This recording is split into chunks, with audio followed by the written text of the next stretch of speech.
Hey guys, and welcome back to Battlefront updates and some Star Wars Battlefront 2 news, as well as a couple of snippets of leaks from our friendly leaker SomeInfo, who has been posting quite a lot on Reddit lately. But let's start off with the actual news. From today, actually at midday UTC, they activated the end of round matchmaking in Battlefront 2 to finally test that out. It's gonna be out for 24 hours apparently, so that they can make a judgment of how well it's working and so on.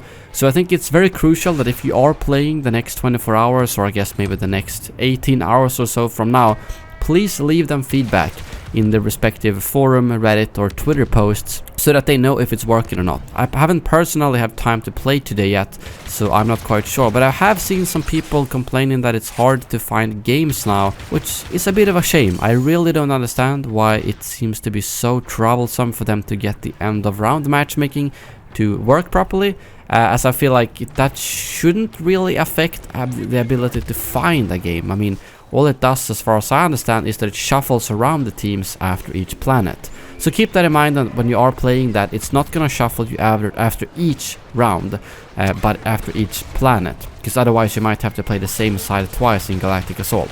Ben also confirmed that they are aiming to put out a hotfix on Wednesday for all the Xbox issues that has been going on since the last patch. Again, there is a workaround for it that seems to be working for most people, but the hotfix that will completely fix this issue will be coming out on Wednesday. So look out for that if you are an Xbox player. And that's only going to be an Xbox, to clarify.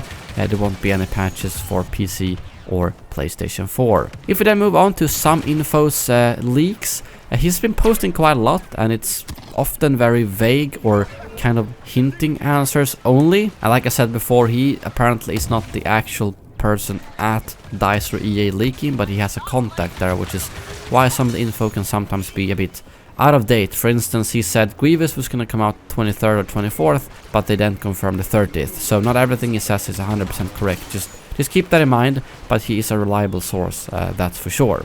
So first of all, he did confirm that this emote will be available for Obi-Wan Kenobi, and it will be called Your Move. And I think that's kind of like a given. I mean, that's the one emote, probably coupled with hello there, that I would want to use as much as possible.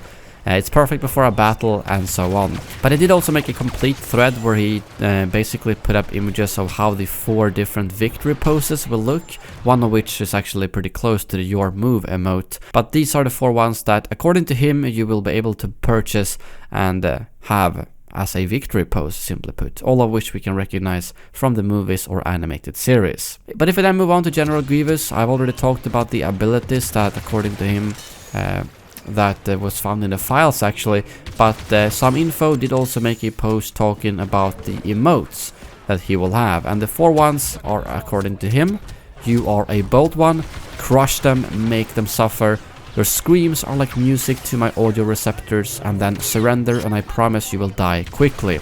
So if you're wondering where those are from, well, the first 2 you probably recognize from episode 3, obviously. The third one, your screams are like music to my audio receptors, I've talked quite a bit about before, as it's from the original Battlefront 2 game. And the 4th one, surrender and I promise you will die quickly, is actually from the Grievous Lair episode of the Clone Wars. Where I think it's actually Kit Fisto he's fighting when he's saying that, if I remember correctly. So those are, according to him, again, not confirmed, the 4 emotes that we will have. And I am totally happy with those. A perfect mix of Clone Wars series, old Battlefront, and episode 3.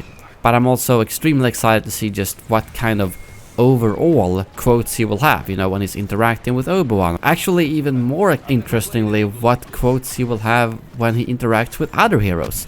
Will he have specific quotes referring to Palpatine or to Dooku and Anakin eventually and so on? I hope so, because that could be really cool, especially if they have some that link to characters that he has actually never met in the movies, because that would make things extra interesting, at least. But yeah, that is all for this video. Thank you very much for watching, and as always, may the Force be with you.